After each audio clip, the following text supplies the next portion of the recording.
Good with you, Jerry? Mhm. Okay. All right, city administrator report, please.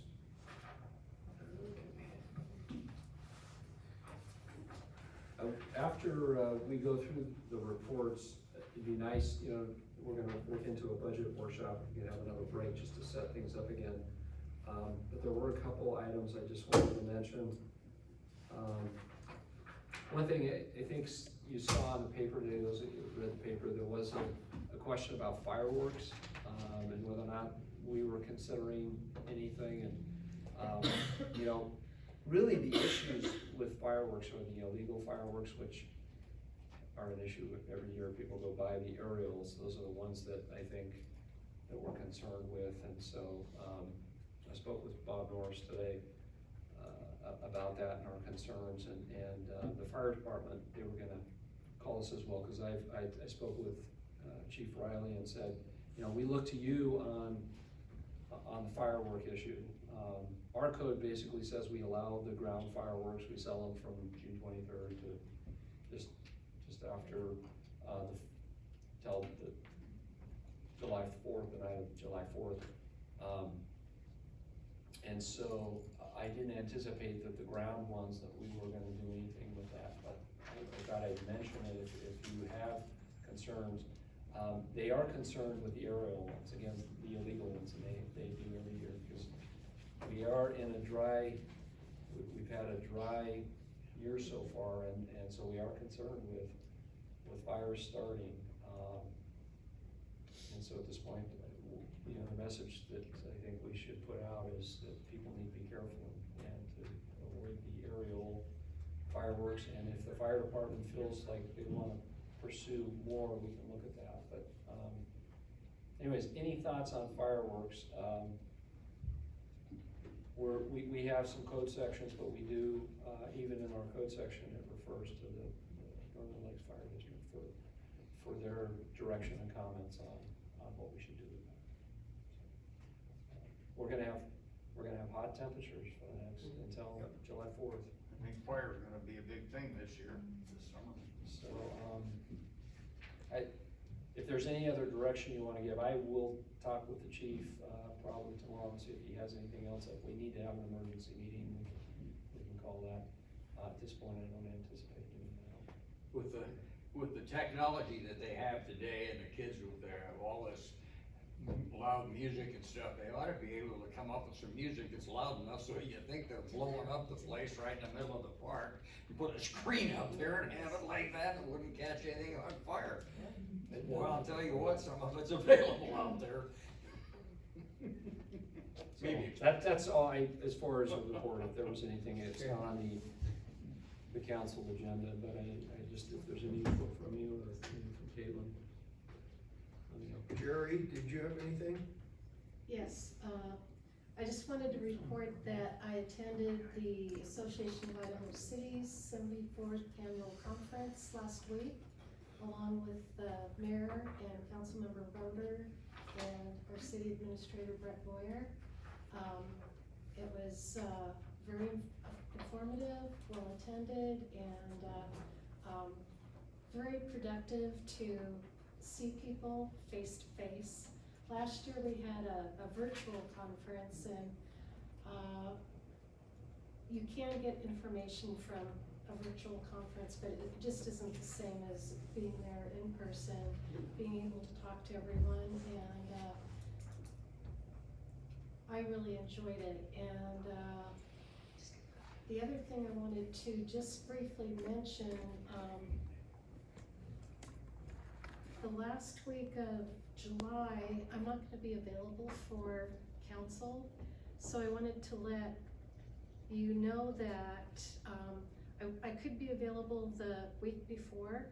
So if there's a need for a quorum, maybe we could take a quick, or we probably don't even know that yet.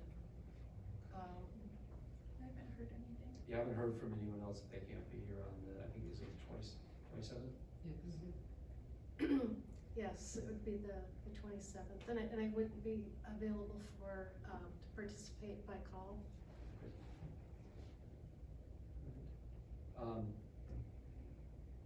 Maybe at the next, like, the next meeting, the 13th, we'll determine who can be Okay. there, and if there's an issue, we could move it up.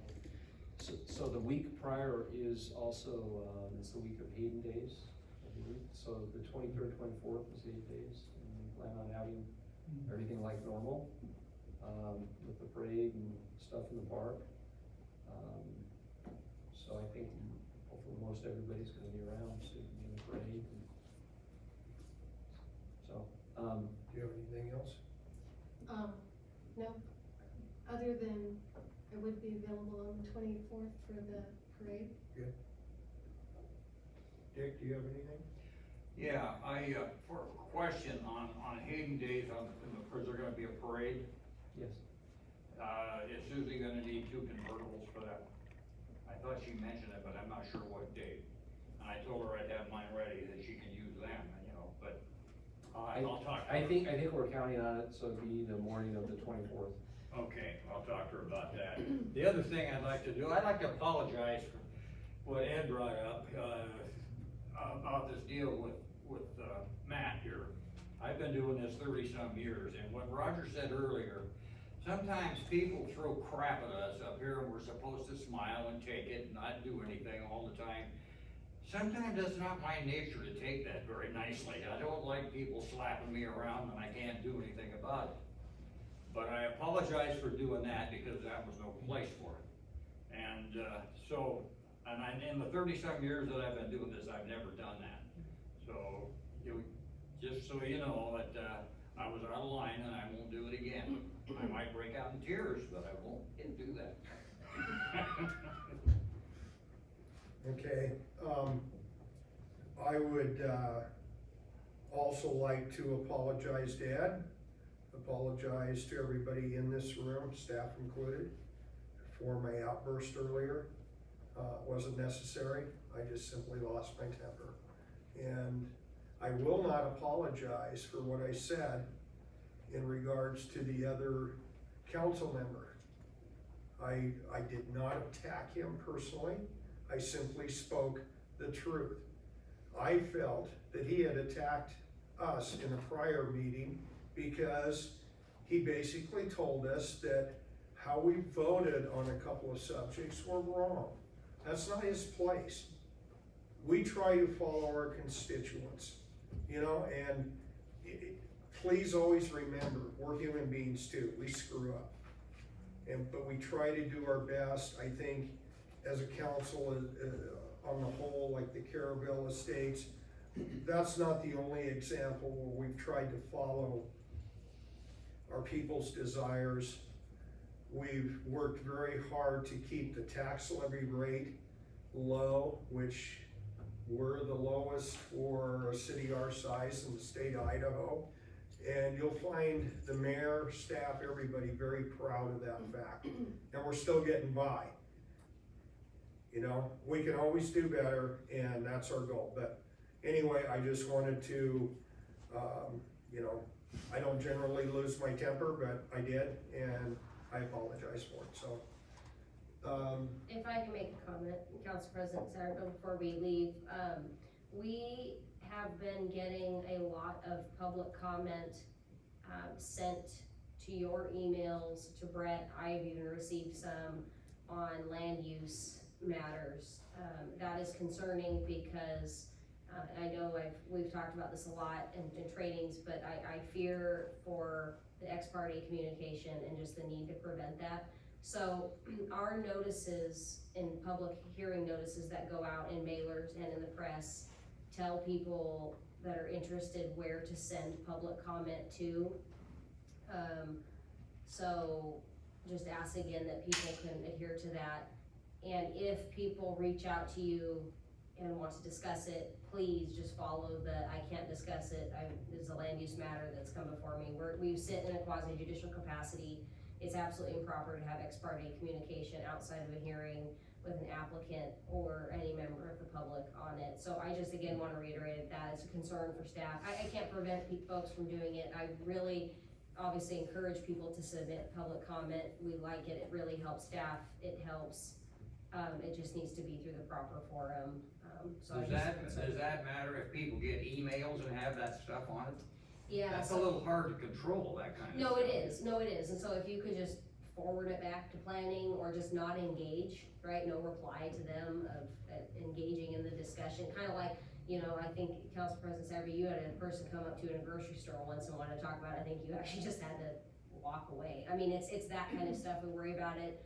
I don't want the public to feel like they can't approach you and share their concerns. I do think they need to, I encourage submitting public comment, but just know that when you sit in a quasi judicial capacity in a land use hearing, it's improper. It violates the applicant's due process right, so It's just so a concern difficult about it. for us here, because we've lived here most of our lives. We know everybody around here, and people will walk up to us and they will talk to us about stuff that they always have talked about, you know? And Absolutely. they expect some kind of a response, and it's very difficult to say, I can't talk to you, and the law won't allow me to do it. That doesn't make sense to them, you know, so, I know. Oh, I You wanna get it. explain, I get because a it. lot of people don't understand what quasi judicial means. Yeah, so my concern is, it's different if, you know, somebody wants to come up and talk to you about, hey, I'm concerned we're taking, dollars from the federal government under the American Relief Act, or something like that, you know, but in a land use matter, we sit. That's different, yeah. We sit in a heightened capacity. You sit,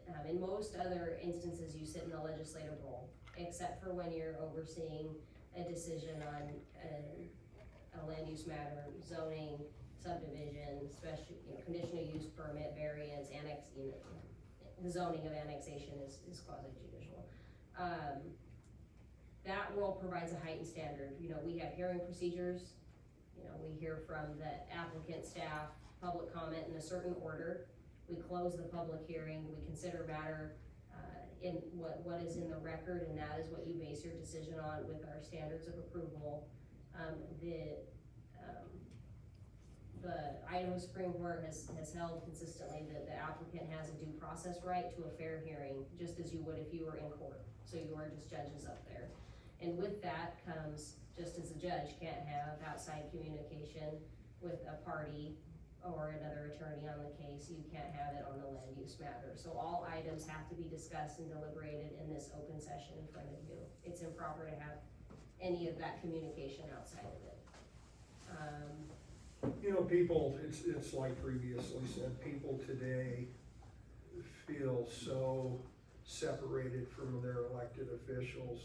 And when you have to say, oh, Yeah. I can't talk about it, you know, we all know, been there and Well- stuff, but it's, the one thing that I do is always tell myself, if I discuss it, I'm not gonna be able to vote on it, and I don't wanna lose my vote.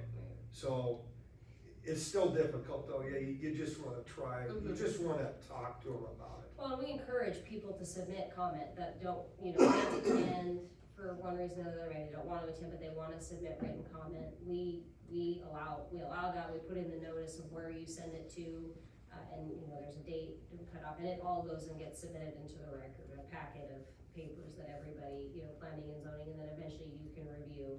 So I don't want the public by this comment from me to think that they can't submit comment, or that they're prohibited from doing so, or advised against it. Absolutely not, just to follow that. And for you as well, when you receive it, just don't engage in it back and forth. I got a great email today, a guy, and I don't know if everybody else got it or not. He lives over on Ash Street, and he said, my moose, my 2 fawns, and my pheasants vote no on any future developments by me, you know? And I sent one back to him, and I says, please tell your friends, thank you for their input, and then I thanked him for him. No, we inputting, appreciate but the we didn't comments. discuss anything, No, but we appreciate the I comments. just thought it was kinda, that was a neat little email, No, so. Anyway, that's my well, only plug, thank you. we got a workshop, so, 5-minute recess. yes, oh yes, yeah. We'll take a little recess, and then we'll get into our workshop, so.